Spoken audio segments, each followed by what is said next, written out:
Life is all about relationships. Lovers, family, body, or money. How satisfied you are can be completely explained by how you relate to things around you.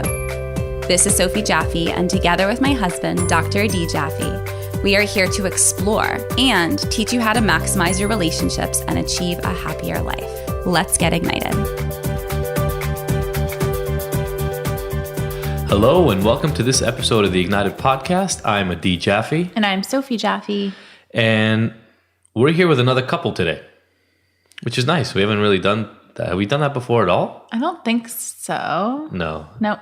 And you know this woman. Mm-hmm. You've met her before. Good old Jordan. Yeah, good old Jordan.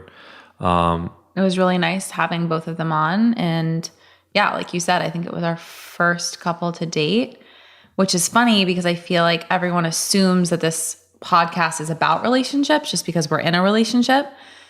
And it is about relationships, but it's not about necessarily relationships. Couples. Yeah. It's about relationships to things. So your relationship to your job, to what inspires you, to what ignites you, to what lights you up, to your children, to whatever it is. Yeah. Relationships. And we've covered a lot. I mean, we talked about our, obviously we talk about our relationship all the time in it. But yeah, this was the first time we actually had people who were together on the other side of the microphone. Yeah, and they're a super inspiring couple. I love Johnathan's, all of his athletic stuff is so inspiring. And I love how Jordan supports him and still holds on to her own truth and, isn't necessarily trying to be with him on that journey and, jump in and do these things with him, which like the old Jordan who I just met probably would have jumped in and been like, I'm going to do an Ironman now because that's what this guy that I care about's doing. So I must need to do this too. But the new Jordan, which has been so fun to like watch and experience the evolution of her, stands her ground and says, no, like that doesn't serve me. And that's not the type of person that I am and the type of workout that I want to do and the type of, path I want to lead. I want to be a little more yin, or I want to do X or Y or yoga. So it's been really, it's been fun to experience this friendship with her and observe her growth. I mean, she's been on a big journey. Like when we met her, she was the blonde vegan. Mm-hmm. And then there was that whole evolution. Yeah. I remember the day she called. I don't think we talked about this on the podcast, but I remember the day she called. She was still living in New York and she was just like, I want to change my name and I don't know what to change it to. And I just had the perfect name and I named her. Yeah. It's like my proud, just my daughter. That's no, funny. But really, I was like, you're about balance. Why not be the balanced blonde? And here she is, more balanced than ever. Yeah, so that's really cool to kind of watch because that was a big evolution for her.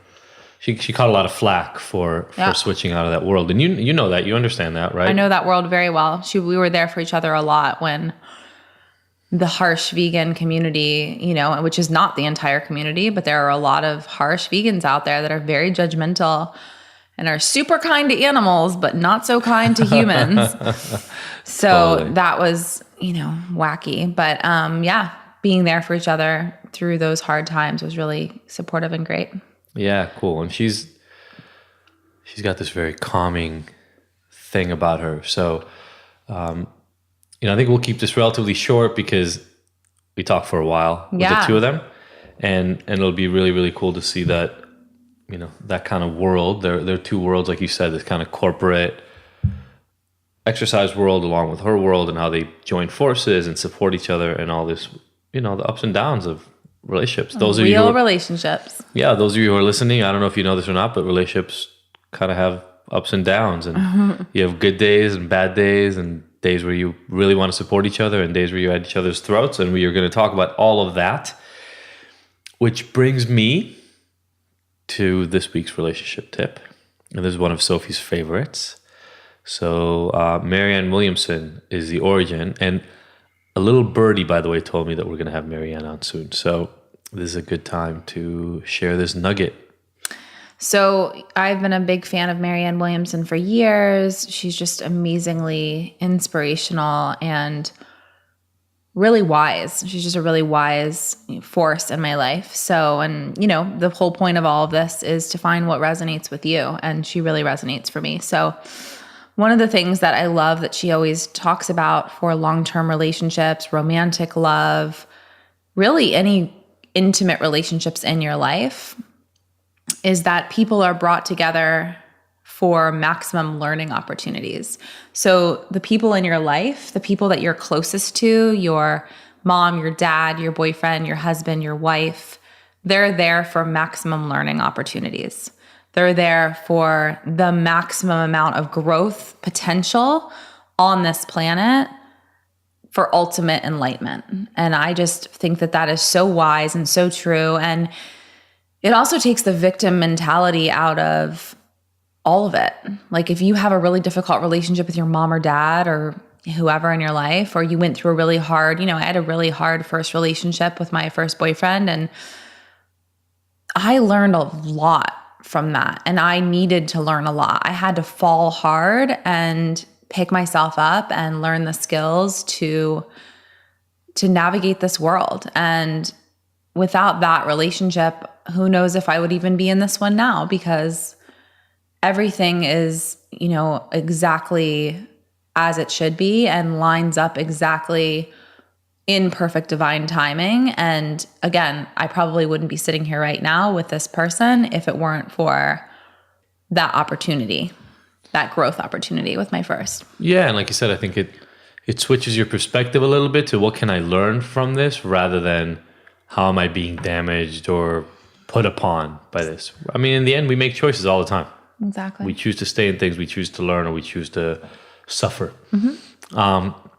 Very, very cool. So like I said, we're going to keep this one short. I just want to remind everybody, Ignited Recovery online course. If you or anybody you know is struggling with addiction, just direct them towards that. Literally just ignitedrecovery.com. At this point, it doesn't matter how you spell ignited. I've made sure I got the other domain because people were complaining that they can't spell IGNTD. So ignitedrecovery.com, super easy, any time of the day, get on and get a little help for yourself or people around you. And with that, I think we're going to move on to the interview. Let's do it. See y'all on the flip side. Bye.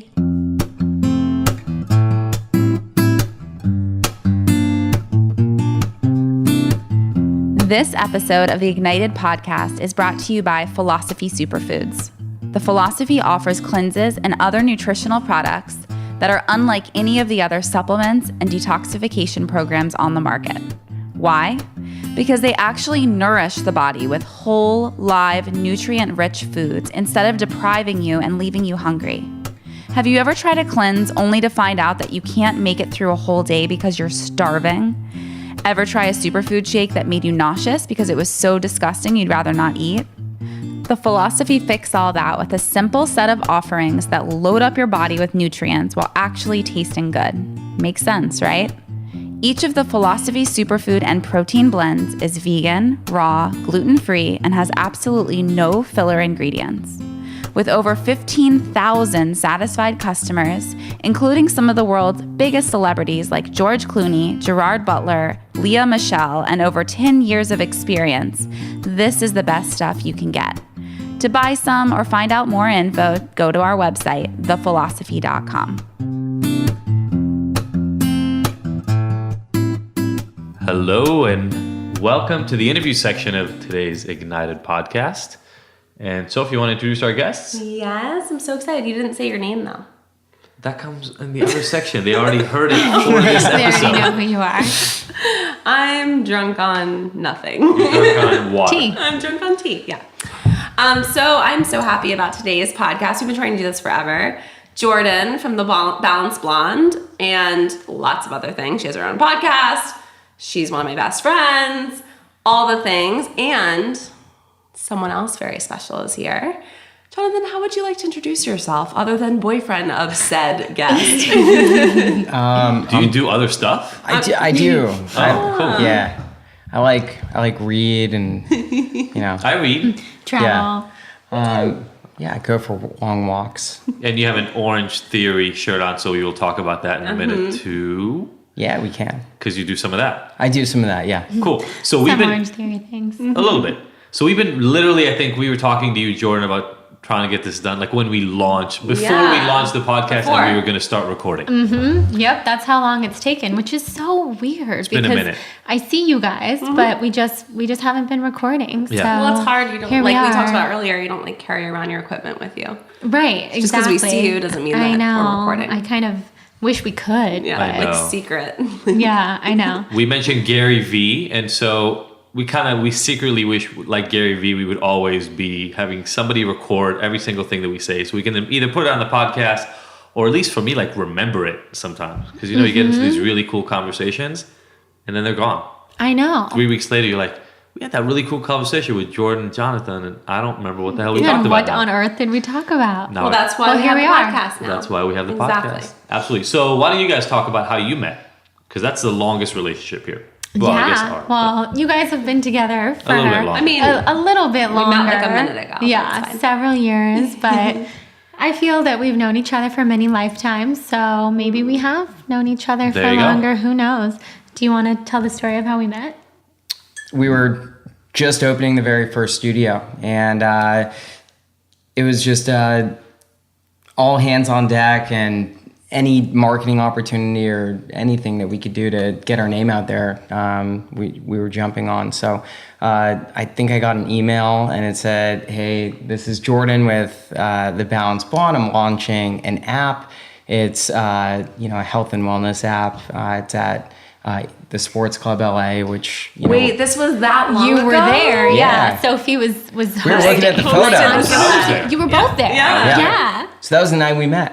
Wow. Can you believe wow. that? That was 3.5 years ago. Oh, that's So crazy. the night you met, you came to that event? The night we met, I came to that event. Did I interview you as a host? You did, You did. actually.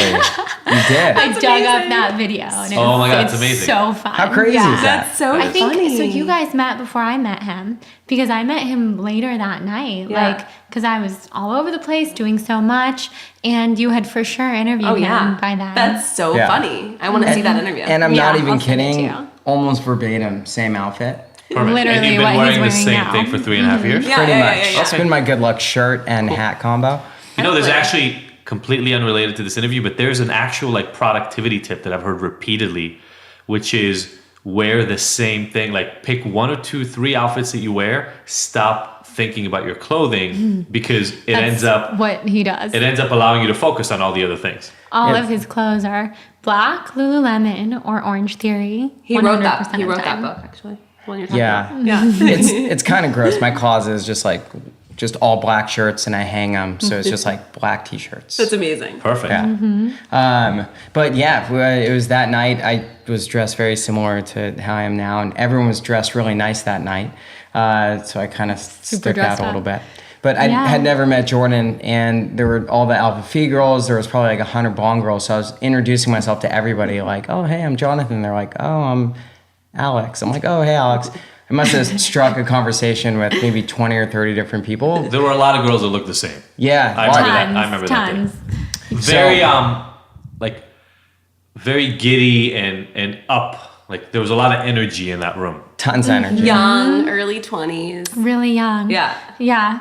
So, yeah, he met my whole family before I met him. And finally, my sister pulled me over and said, I've been talking to this awesome guy, Johnathan. He came to the app launch. Like, so nice of him because you've never met before. So, get to know him. Like, take the time to Yeah. talk to him.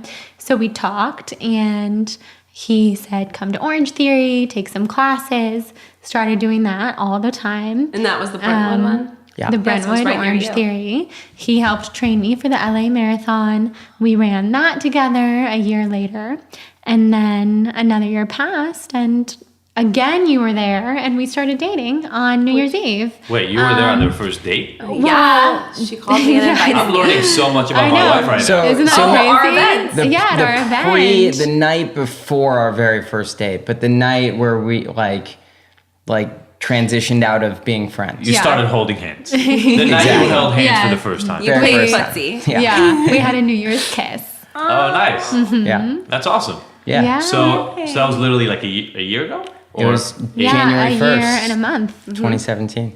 That is incredible. Yeah. Very cool. Well, that was So definitely a fun. magical night. So It was. it makes What sense. a great night to start dating, because you will never forget that. Yeah, it's been great. Like the new month, every month, it's like, oh babe, we've been dating. It's 5 months. Yeah, it's Very made things easy. Yeah. Very easy. Yeah. What was ours? I mean, we know the month. We know It it was November. in October. Okay, perfect. So we got nothing. Is the bottom line. Like, We lucked out. You're right. It was November. You have your marriage anniversary. I think it was like November 4th or Yeah. something like that. It was like it was a Death Cab for Cutie concert. Is that the when we marker? started Stop. dating. Oh no way, I that's love that. Yeah. that's awesome. And it, like, I haven't listened to them in forever, true but- college form, he brought my 2 college roommates too, because I couldn't separate. Hold on. Not in true college form, in true Sophie college form. True. Yeah, True. I would. There have was been the never same. another girl I dated who brought Jordan her gets 2 it. best friends on her first date. Jordan gets it. I never I met would that do other that. person. No, totally. So I've I mean, never, obviously, Sophie I've never was been there. on a first date with 3 people. Yeah. No, I now Lucky have. you. Yeah, I have now.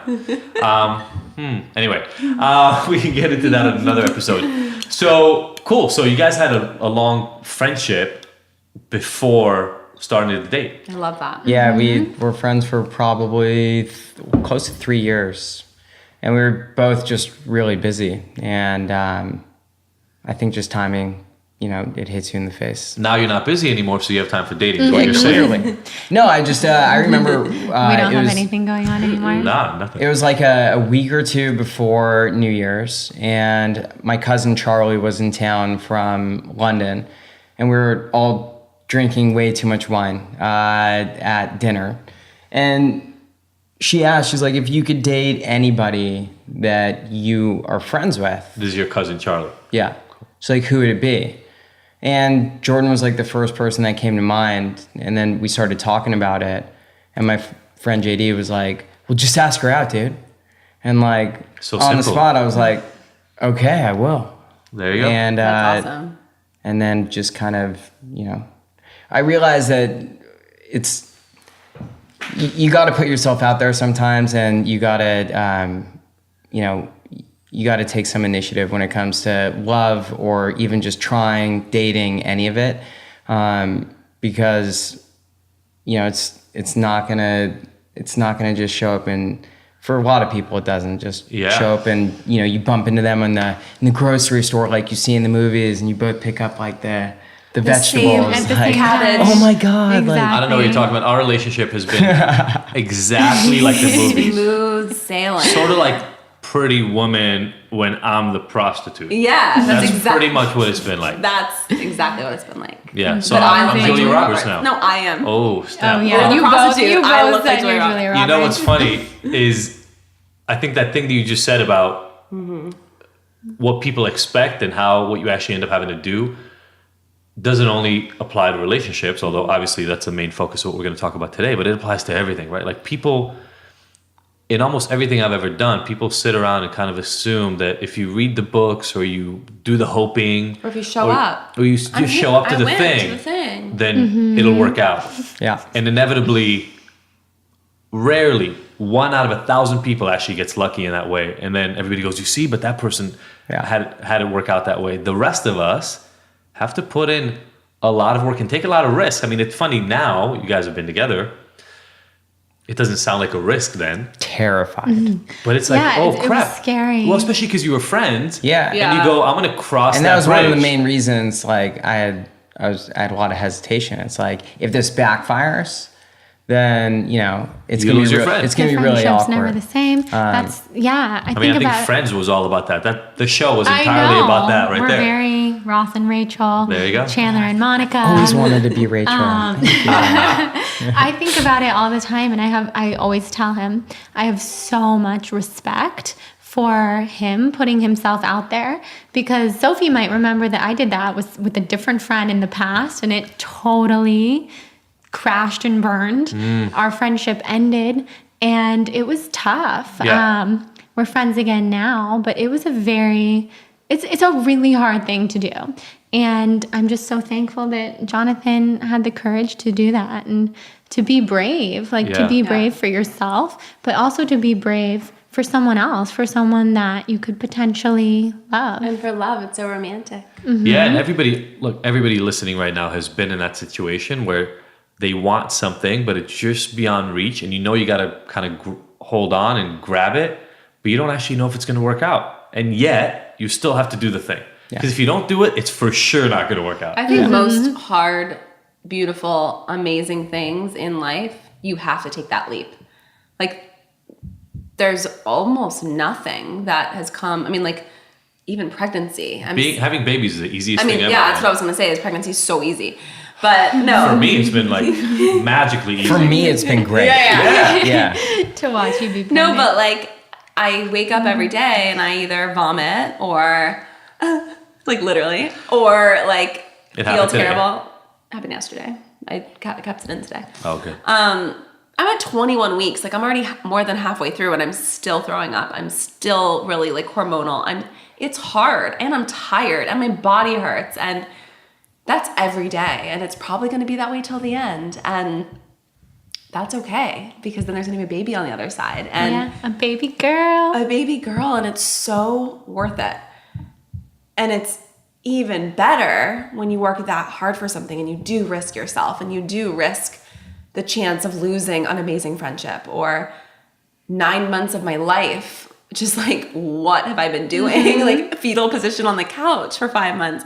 Not really, as you know, but it's like, it feels that way. But it's like, who cares? The things that really matter and the things that you really want in life to create and carve this dream reality take time, take effort, take work, relationships, all of that. I mean, that's like what we're always talking about, is like, you have to work at it, or what's the point? And then you have to keep doing it when you're in the relationship. Because I think that's the other fantasy that people have, is if I find the right person, I won't have to work anymore. We'll never fight. They'll always know exactly what to say to me when I need it. They'll be the nicest person I've ever met. Like, all that stuff is the next fantasy. Because, by the way, that is also how it works out in the movies, right? Like, the books end with happily ever after. Fuck that. Like, I do not know a single couple ever. The sequel is never as good, you know? Yeah. There's a whole... It's like the The falling real It's apart. like a drama love story and then just a horror movie. Snow White and that prince. Like, now they're like, It's there's like so abusive bad. family. Oh my gosh. An alcoholic dad. Exactly. But we talk to so many couples because we've gone through so much stuff to end up here. And then one of two things happens. Either like when Sophie writes one of the articles about the issues we've had, people either say you should have left him already, he's an asshole, whatever, or they assume that now because we resolved those issues, we have no new issues. They're like, we've magically crossed over some other bridge. It's literally as if people want to find some magic tip that if I employ that thing you just told me, my life will look like the movies, like these beautiful scripted, you meet the person and the lights dim and the music goes up. I think everyone's looking for that end, like that goal. They're not like looking for the destination. Like, Instead it's like, of I just want to be happy. I just want things to process. be, I just want things to be easy. Like, it's not, for my life, it's never going to be easy. I'm always going to have to work for things. That's me personally. I think for some people things come easier, but nothing's ever easy. I don't think that's the majority though. Yeah. And you talk about like you got to jump off the ledge and make that effort. But what it also takes is falling to the ground and breaking your arm and getting back up and trying to fly again. So Totally. And trusting again. Yeah. Mm-hmm. And again, even in relationships, right? Like, at least the vast majority of people who find somebody they're going to spend a long time, if not the rest of their lives with, have had their hearts broken before.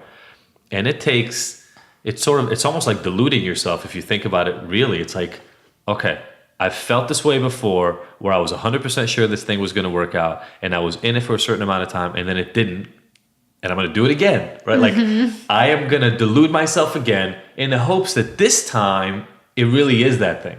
And you learn, like, I think part of what I'm hearing you say is like, after you broke your arm, after you fell and you got injured, and you learn from that a little bit. Yeah, and you have a choice. You could either, just give up, not fly again, not try, or be like, you know what, I could have jumped differently, or I could have maybe taken an extra step. I don't know, whatever. Metaphorically speaking, but Grown from it. Yeah, well, the Pepsi Cola, the CEO of Pepsi Cola, when he was hiring a new board, keep in mind the company stayed exactly the same. Like the formula, the bottle, like everything about Pepsi stayed exactly the same. He was looking to hire a whole new board. He only interviewed people who were bankrupt and came back, who had failures, were fired. Anyone who was qualified and didn't have any kind of failures on their resume, he didn't even want to talk to them. And as soon as he hired his new board, like their stock went up significantly. And the company itself still stayed the same. I just think it's like you want those people who have been through it, been through any kind of experience, because, you know, it's how you pick yourself up at the end of the day. Absolutely. I mean, it's definitely worked that way in our relationship. Yeah, it's what has made us who we are. Yeah. Falling hard and then seeing how we handle that together as a team. I mean, now we're really good at it. We have like big disasters and then we're like, okay, we're a team. You're not going anywhere, are you? No. Yeah. No, totally. It's the best. He always tells me, I'm not going anywhere. You don't have to worry about it. I'm here. I'm staying. I'm not. And it's so comforting. So comforting. Yeah. Coming from a place where I never heard that from anyone in relationships. So yeah, it's my favorite thing that you say. I'm not going anywhere, baby. You're gonna make me cry. It's the best though. I mean, it took us a long time to get to that place. Like we were always like, I was always like, I had one foot out the door. Like I just, things would go wrong and I'm like, bye, going to my parents' house for the night. Bye, I'm going on a drive and I'm gonna turn my phone off. Like I had an escape plan. I've had so many relationships like that too, where the moment you get hurt, well, okay, like maybe this isn't working anymore. Maybe I'm done. That was always the default. And it's so nice to be in a relationship where I've never like felt the desire to say that. It would just never come out of my mouth because I also have just too much respect for him, like so much love. I would just never say those rash things that I always found myself saying before. New patterns. Yeah, we get, I mean, you know, every once in a while we get into the fights that are kind of reminiscent of old fights, but for the most part, we now have enough tools to really disempower or kind of pull the bite out of a lot of those things that before would have been insulting and you know, they would have devolved into this like weird personal attack thing, you know, when we really first started, and it's all because of the work. It's all because so you guys are, it sounds like you're already building those communication pieces early in the relationship. What I'm wondering a little bit, so this stuff has come up, obviously, because for somebody to say I'm not going anywhere and all that kind of stuff. I'm wondering if you wouldn't mind talking about what have been some of the either past relationships or things that happened in this relationship that kind of reprogrammed or allowed you to see how to communicate differently in the relationship and you feel like have been building blocks for you. I mean, I wasn't in a serious relationship before this one, you know, since high school. And all the girls that I would date between high school and Jordan, I just didn't really know what I was doing. You're 21 now, so that's been 3 years. Yeah, exactly. No, but you'll date someone and you know, maybe in the heat of the moment you'll be upset that it fizzled out or it didn't work, but then when you actually look back, you're like, yeah, I guess we weren't as compatible as we think. And I think, you know, for me at least, if you pair those experiences, really trying to identify what you really want in a partner. And then also with just, I've done a lot of personal work on, you know, communication and communication skills and the power of, you know, taking responsibility for stuff that, may not be anyone else's, you know, it may not have to do with anybody else. And, you know, if you could just always look back at what you could have done differently in the situation, you know, just the personal work that I've been doing, plus that, you know, realizing what kind of women that just don't work for me. So really, this is kind of like the falling down thing, right? Is you don't just go through the experience, you actually learn from it and say, okay, well, that didn't work. Why didn't it work? Well, maybe I was with the wrong kind of person, etc. Yeah, and it's definitely not like the next day. You know, it's like 3-4 months of just being pissed and upset and, you know, sad and dealing with it. And then like something happens along the way and you kind of like find a way to pull yourself out. And then I always say it's hard to read the label when you're inside the jar. If you can just get to that place where you're seeing it from an outsider's perspective, then it's like, yeah, you know what? That person was really great. Just they weren't right for me. And it makes it easier. So very cool. Yeah. I think, it's been so much about personal work because I look back on all my previous relationships where I would be with people who wouldn't commit to a relationship, or with, drug addict. That was my 10-year relationship, starting when I was 14. So just lots of trauma, heartache around relationships.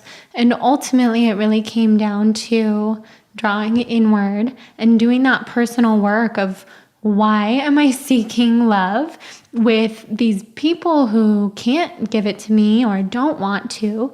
But those are the people that I'm clinging to, the people that I want. So I definitely had to just ask myself, where is this coming from? And what do I actually want? Which is a loving partner, someone who I can have fun with, someone who I get along with, someone who will commit to being with me. So I just got really clear. I did like 8 weeks, I always say, of just like journaling, like, this is what I want, this is what I want.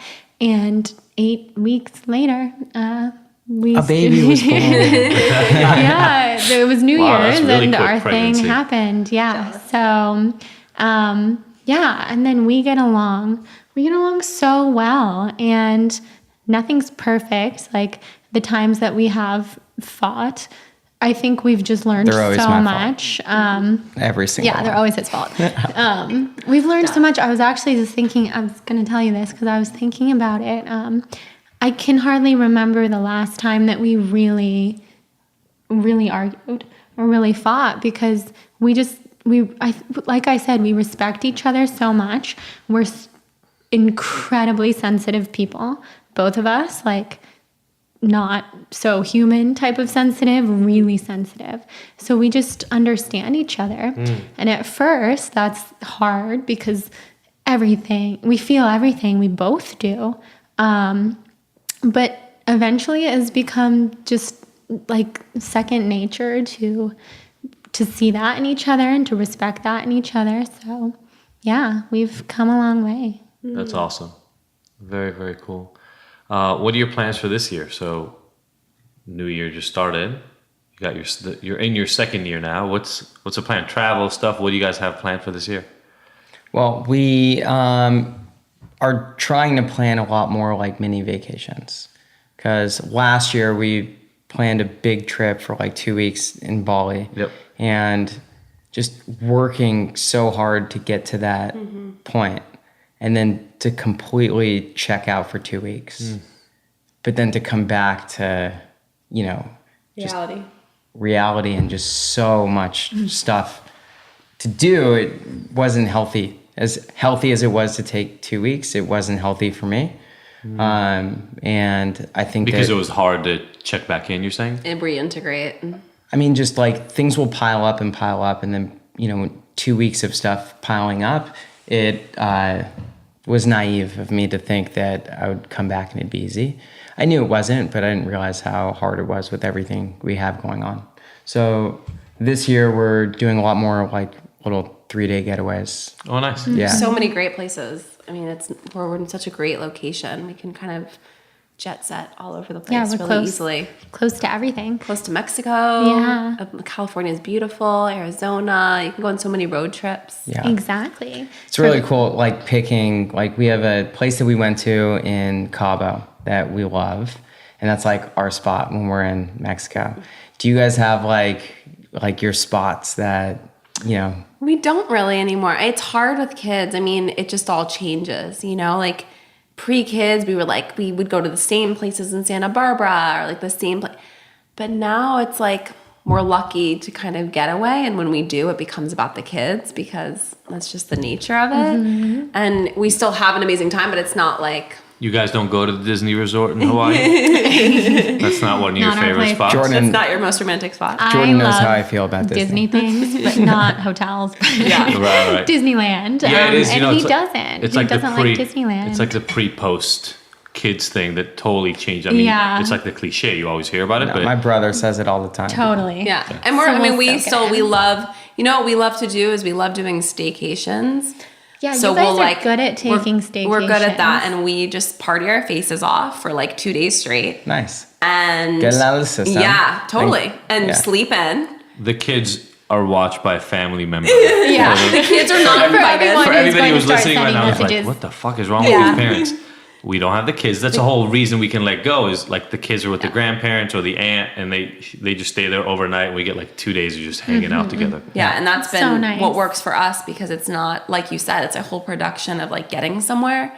So for us, since our time is so limited that we can have without the kids and we don't want to put pressure on a family member to take them, we love like going to the Viceroy in Santa Monica and staying there for a night and like 2 full days or where else have we stayed? I mean, we've done Roosevelt. We've done a bunch of like cool hotels around here. We live in LA. There's so many great places, you know? Exactly.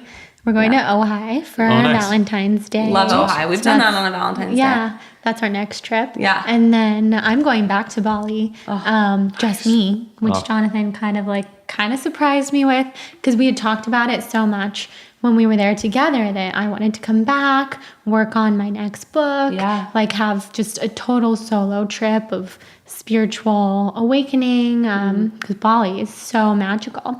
So we came back and I started thinking I probably won't book it because it's a big thing to do, to leave life and be on the other side of the world for potentially a month, like who knows. So for our anniversary, he basically just told me, how do you feel about flying on a Tuesday? And I was like, I would do it. Why? And he said, because that's when you're going to Bali.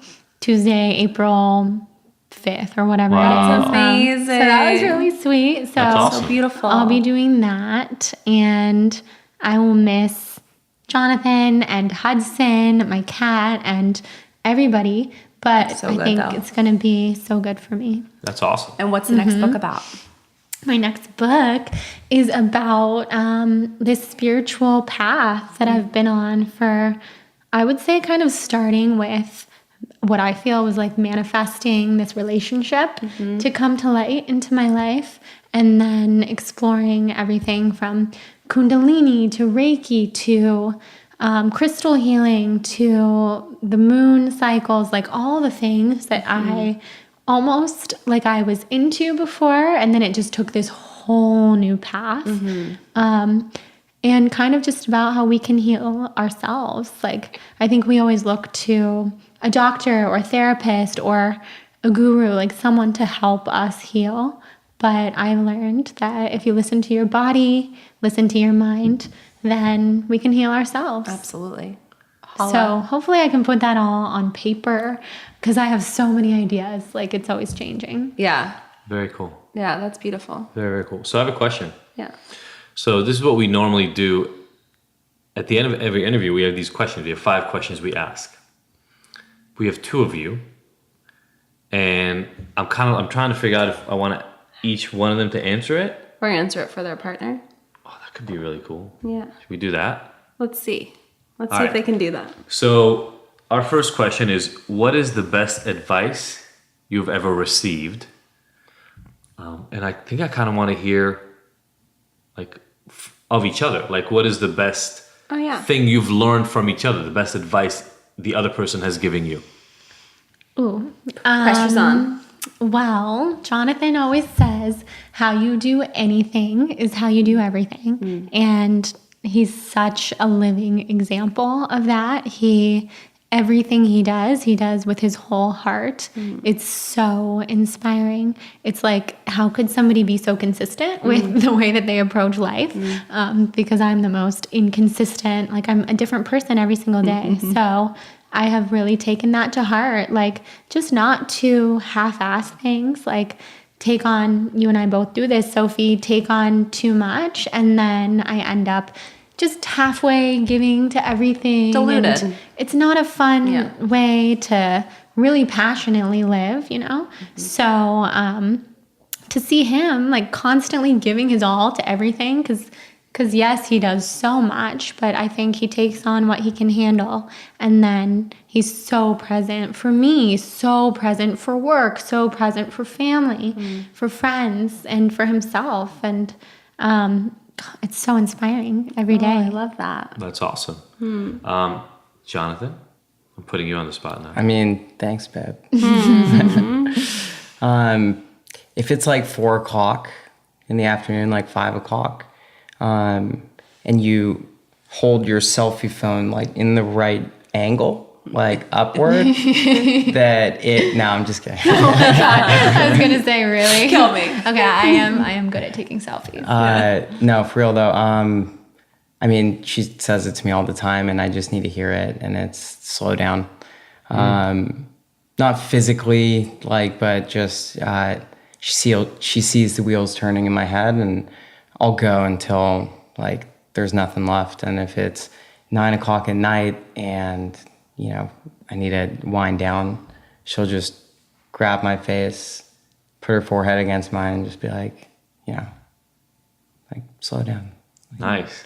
I love how they complement each other, right? So we talk about this all the time. It's like, I think our relationship is very similar to that, where one person is the like constantly running engine, and the other one is the grounding force that just allows that engine to actually replenish and pay attention to what you need, all that kind of stuff. That's awesome. I've never had that before, and I think it just like I was good before, and I think that you make me really great. So You complete him. Feel the same. yeah, We complete each other. Okay, this one, I really like doing this for couples. Yeah, this yeah. is really cool. You want to ask the next this one? is fun. Okay. What has been your proudest moment? So In this relationship. Yeah, in this Like, in this relationship. And go friendship or once it's become romantic, but like, what's the proudest moment you've had in this relationship? Ooh, the proudest. I mean, I've been so proud of him at times. Like, he completed a full Ironman. Ironman. I think he does. Yeah, he never triathlete. loves when I'm like publicly talking about the Ironman. It's 'cause he's amazing. very humble. Well, they're so easy to complete. Ironmans, I've done like 12. I did one pregnant. It's fine. It's insane. It was It like, is insane. how long were we out there? Like the whole entire day. It's like 7 hours, 8 hours? 12. 12. 12. Yeah. Holy shit. So, like, watching him complete that, we were in Arizona, so we didn't know anybody else there. Like, it was so powerful to see him finish, and proud is an understatement because, nice. That's awesome. yeah, but I think more in line with our actual relationship, like, what have I been proud about? I mean, I'm proud at how well we get along. Like, I've never had that with anyone before, to just consistently want to be around someone and not want them to not be there. That's how I told Sophie I knew we were going to last a long time. Literally that way. I was like, we went away on vacation. I was just like, it's hard to find somebody you can spend day after day after day with and they don't move the needle on, can you just get out of my head? I don't want you around. And it tells you something. That's your body, your brain saying, oh, you can have this person around you long term. That's meaningful. Yeah, I said that she synapsed me. Synapsed you. It just intertwined. totally and just- Love it. now I can't, it's just too tangled to That's awesome. untangle. Yeah, it was the perfect word. What is your proudest moment? Proudest moment, like in our relationship or about... Yeah. I mean, either about Jordan or in the relationship, just something that has to do with the two of you. I would say that she has been open to a lot when it comes to, I don't know, it's hard to put it into words for me. Yeah, I mean, you've just been so easy and go with the flow. And while it may sound like, you know, we have this unbelievable like relationship, we do. But there are times when I'm working really late and I come home and, you know, I said I was going to be home like an hour and a half earlier than when I actually show up. And most relationships that I've been in, it's been about like them. It always is like about them. If I'm having a bad day or bad 2 days and, you know, the person that I'm with is trying to cheer me up, and they're working really hard to make me feel better, but I just can't snap out of it. In the past, it's gotten to like, well, you haven't noticed that I've been trying so hard. And then they turn it on them. And I've been over here, like, I'm trying to, you know, help, or you said that you were going to be home an hour and a half ago. Like, you just understand that, you know, all of this is for, you know, something bigger. And never give me a hard time, and I've never had that before. Awesome. I don't know if I have like pride about it, but I'm proud that I have that. So, Very cool. Oh, yeah. love that. I love that too. Yeah, I'm Hopefully- not hopefully usually you that can go with the cut flow. that. I'm not usually that go with the flow, by the way. But I know, that's why it something sounded about so him- cool. Yeah, something about him makes Brings me that out way. in you. Mhm. It's That's beautiful. great. Okay, on the flip side of that, what has been one of your hardest moments? Hardest moments together. Do you have one? You're like Yeah, ready to go. well, I have a couple. Just like, let me pull up the list. I think it was really hard when he was training for the Ironman and there was so much going on. Like, he was training, both of our work schedules were crazy. So if it was the weekend, he was working. If it was like anything, I was working. And he was training for the Ironman. And I remember feeling just a lot of stress. Like, things would come up. We would kind of be at each other's throats a little bit in the way that I could so see this is so stress related. And I remember being on the plane, coming home from Cabo, where we were for a friend's wedding, and I was like sobbing in Johnathan's shoulder. Like, I just want the Ironman to kind of be over. Not that I'm not so proud of you and excited for you, but I want it to be over. I want us to be in Bali. I want to be able to spend time with each other and not feel this way. Like, when are we gonna see each other next? Because we have this crazy week coming up. And I just remember like bawling hysterically.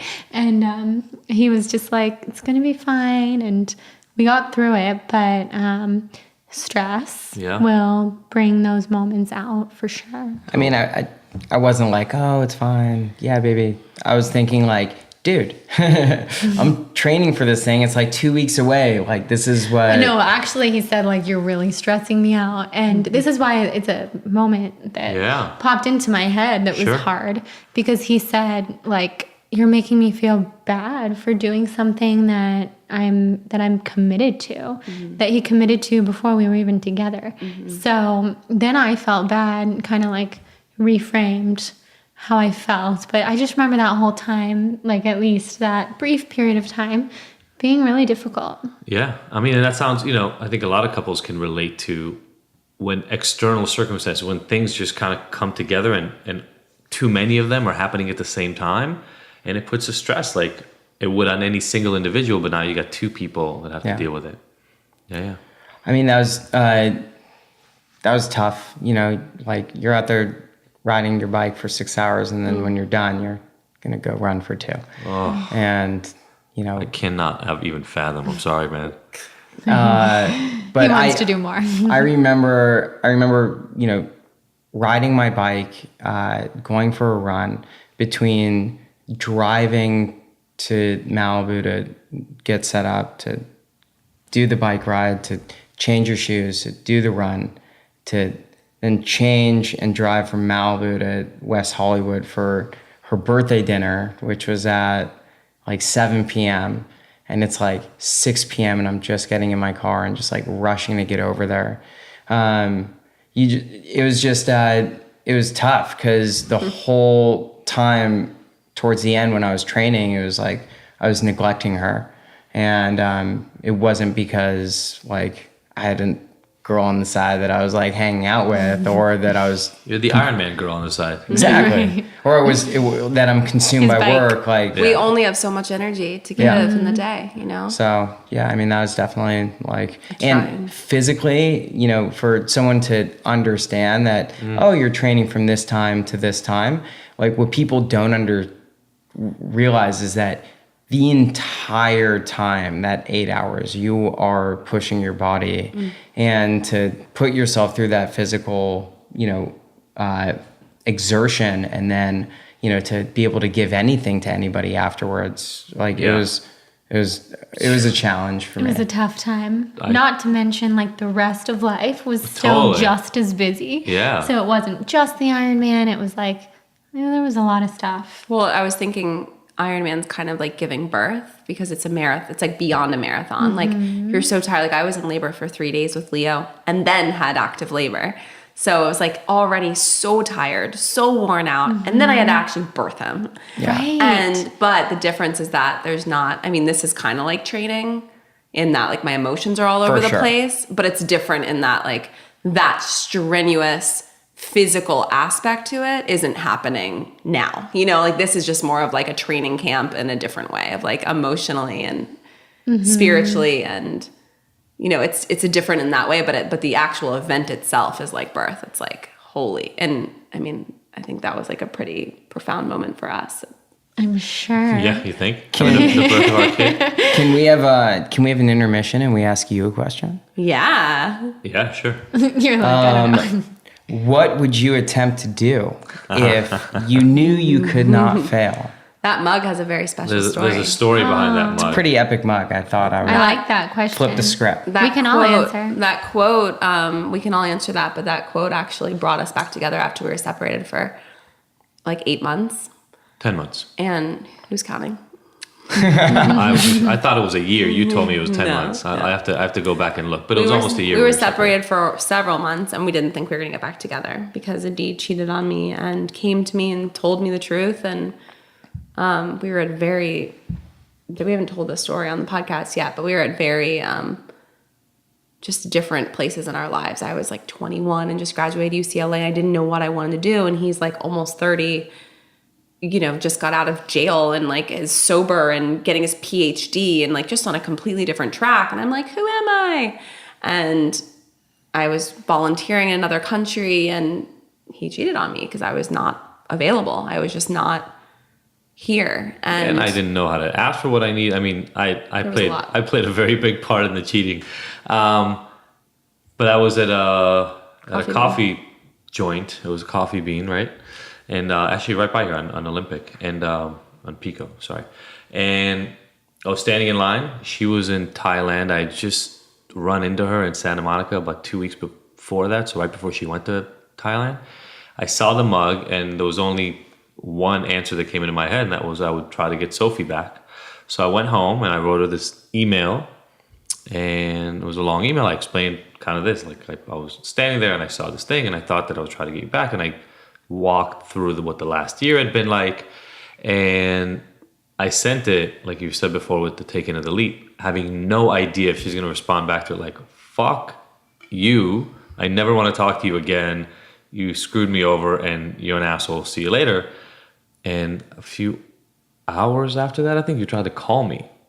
So all of a sudden I had a missed call from Thailand, and I was like, fuck, I missed her call. And I called But back. at the same time, you were like, holy shit. Exactly. It worked. So I called back, and she was in this like cafe, you know, those places when you're abroad, Like you got an to go to a internet place cafe. to get a phone. So she was one of those, and we talked, and she was open to trying again. We talked about what that would look like, etc. But that mug, so I bought the mug. That and very one. That mug. So you picked up on something. You felt that. Yeah. That's the Maybe. mug.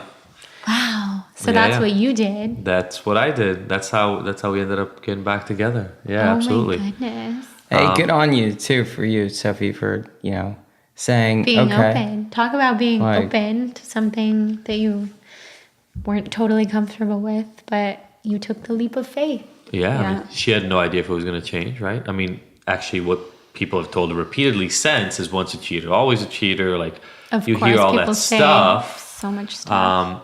Now we're 10 years after that event. We've gone through a lot of work and a lot of inner work for each of us and as a couple to make sure that we never end up in a place like that again.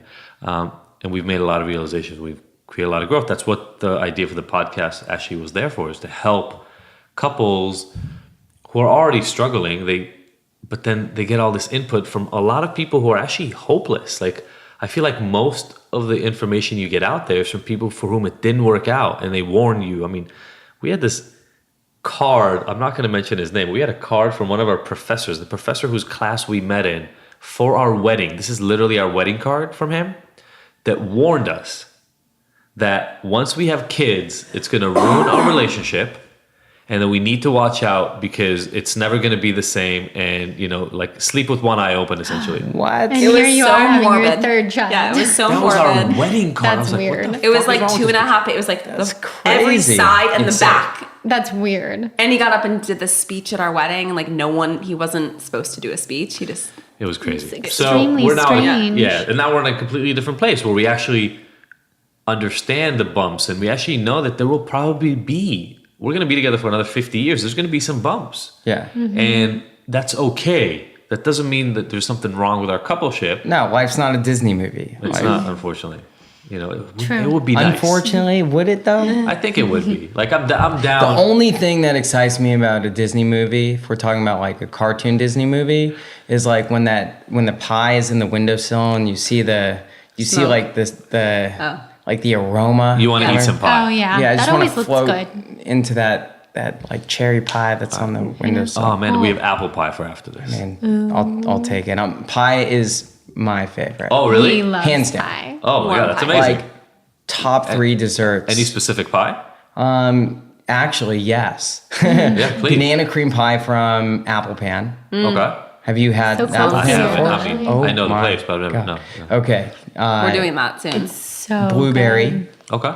And then Rhubarb. rhubarb is like, Really? Yeah, those are my. All right. I so only like we'll chocolate. have a pie date. Pecan pie I'm is a a good pecan one. pie. Oh, I You want to love hear something pecan. embarrassing? I was like, there should be a place that just has pies, and the person I was talking to was like, dude, there is, and it's actually right across the street from Orange Theory in Brentwood. It That's literally is. What's it called again? I don't know. Just pies but or it's something? just Something like that. It has the word pie. Pie house. People, yeah, but it's new. So okay. Good. You feel I don't better feel about it that. now? Yeah, that it's new. I feel a little bit. Okay. better. So I have a follow-up. It's actually the next follow-up question anyway, but it goes right along with what you guys just mentioned as the difficult moment, because the next one is typically for an individual is, what is your self-care ritual? So how do you make sure that you're at your best, and how do you take care of yourself?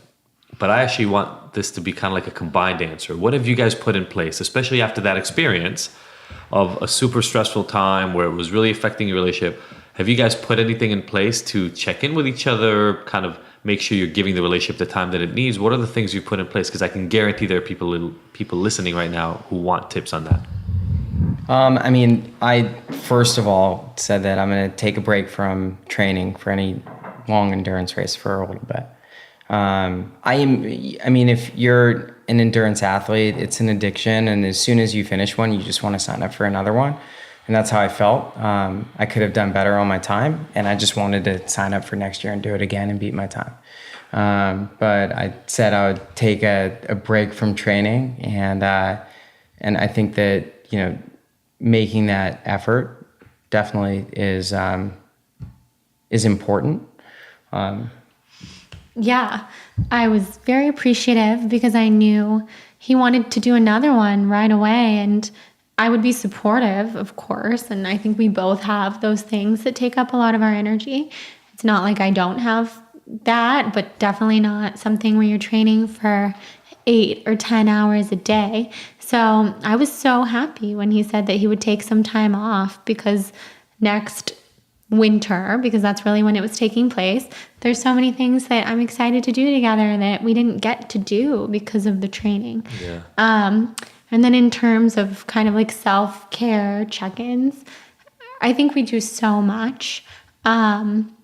Particularly, like, we just we just check in with each other. We have such open lines of communication where I think that moment that I talked about where I was sobbing my eyes out on the plane was a lot of bottled up feelings because I didn't want to say, like, why are you doing this? Because I knew he was so excited about it. So I didn't say anything for so long. And then it really blew up. And I've found basically ever since then, just being so honest is so much easier. And I know that he is too. Yeah. Like, we're the first to say to each other, this is bothering me, or I wish this had happened right away. Yeah. And that's self-care. It's just speaking up. Totally. For me, and I'd love to ask you your thoughts, but one of the biggest fears for me of being in a relationship is like you don't have the you time, like your own time, and that's really important to me. Like when I'm out training for anything or just being on the trails, like I just need time to be alone.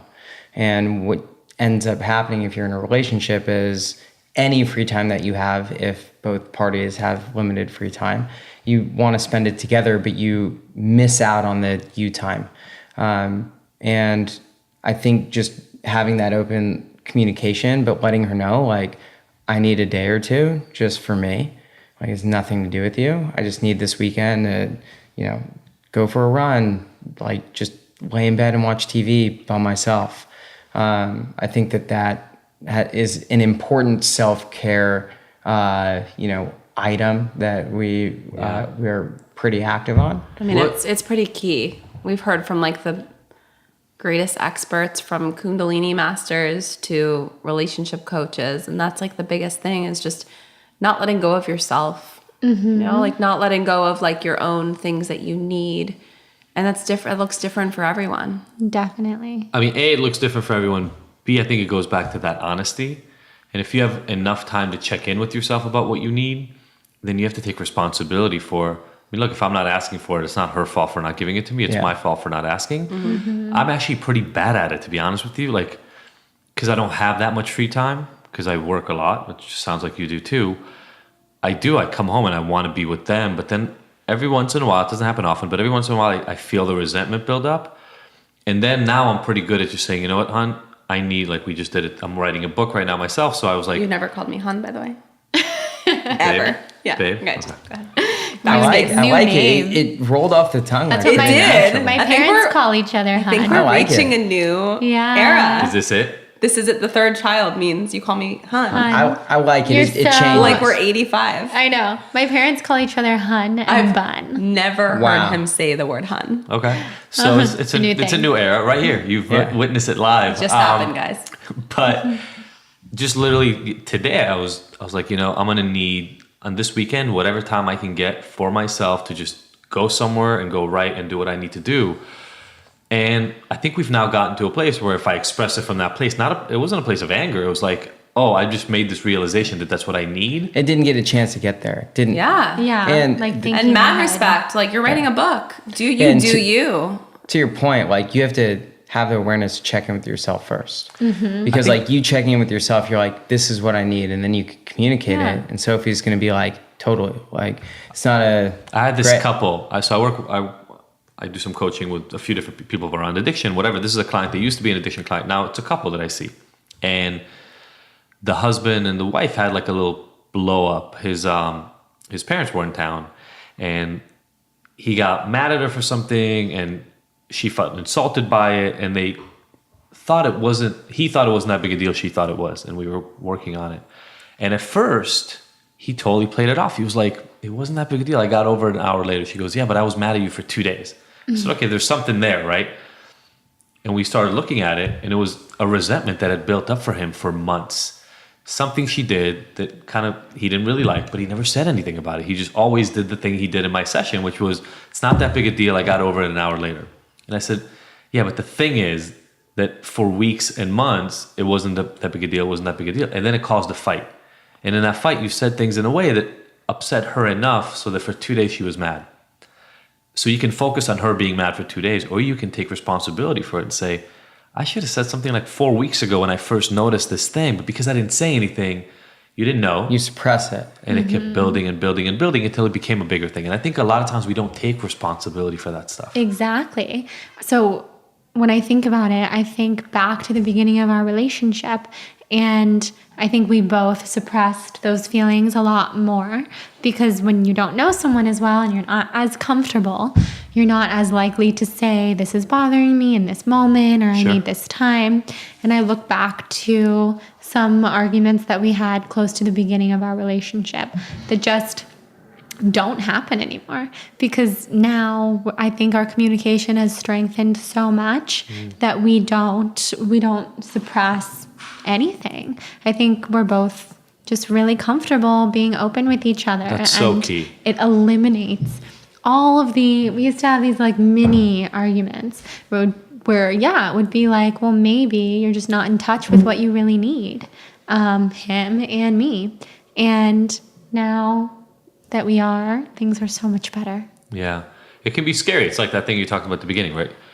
To reveal your deepest feelings and vulnerabilities to somebody else feels like they could turn it around on you. So you have to have a lot of trust in your partner that they're going to accept what you said, even if you didn't say it exactly the right way, or even if it's not exactly what they wanted to hear, to accept it and say, okay, that's the way you feel, and I want to respect that because you're my partner, and let's figure out how to address that appropriately. It's a big thing. Yeah. The last one, this podcast is called Ignited. And so we always ask people, what is that ignites you? What turns your fire on, gets you going, just puts you in that place where you're just in your zone and you're all in? Yeah, you can answer this as individuals if you want. I mean, just building anything. Building a team, building a studio, building my strength, building a skill, learning. I'm always listening to podcasts and trying to better myself, reading, doing yoga, meditating. I think that's what ignites me, because if not, I would turn rusty and it just like, I don't know what I would do with my life. So cool. That's kind of the fuel to my fire. Awesome. I love that. So I think what ignites me is creativity and having the space to explore that. Writing, yoga, anything creative, like just my mind getting to do its thing and communicating with God knows what, but so much creative energy. And when I don't have that, when I don't have the time or the energy, like lately, because I have been pretty sick for this whole year with like total rashes all over my body and just feeling really under the weather, not sleeping because of the rashes. So I haven't been able to tap into that as much, because when you're exhausted, you just can't. So hard, because that's what fuels me. Yeah. And I'm just getting back to it because I've had finally now a week of feeling so much better, and people can tell, like people who I see or people who I don't even see that often are like, oh my God, you're glowing. Even the people who follow me on Instagram, because it's such a different energy. Look on someone when they're ignited and when their soul is on fire. Absolutely. And mine wasn't for a period of time, so that was hard. Wow. Well, glad you're feeling better. Thank you. And thank you both so much for stopping by and doing this. So excited it finally worked out. I know. Thanks for having us. We'll So do it again. Special. Yes. Absolutely. As your relationship evolves. Yeah. Absolutely. It'll be fun to chronicle. Thank you all. And we'll put links to all the stuff you're doing in our show notes. So everybody can connect with you. Instagram, or Theory, all that stuff. We'll All put the links to things. everything. OTF. Yeah. Sophie and I should host a class there. That would be a Yes. fun thing to do. I'd be down. Soon. Yeah. We make magic. We do. All right. Thank you. Thank you so much Thanks, for having us. guys. Thank you, everybody, for listening to the Ignited podcast. We were so happy to have you along for this ride. Please go and subscribe to this. Leave us a review. We love hearing from you. And if you want more, don't forget to go to ignited.com, where all the podcast episodes are available with show notes and so many of the little details and links from each one of these interviews. And you can look at all the future events that we have going on, all the things that make Ignited so special, even beyond this recording. Again, thank you so much for joining us. We will see you next week.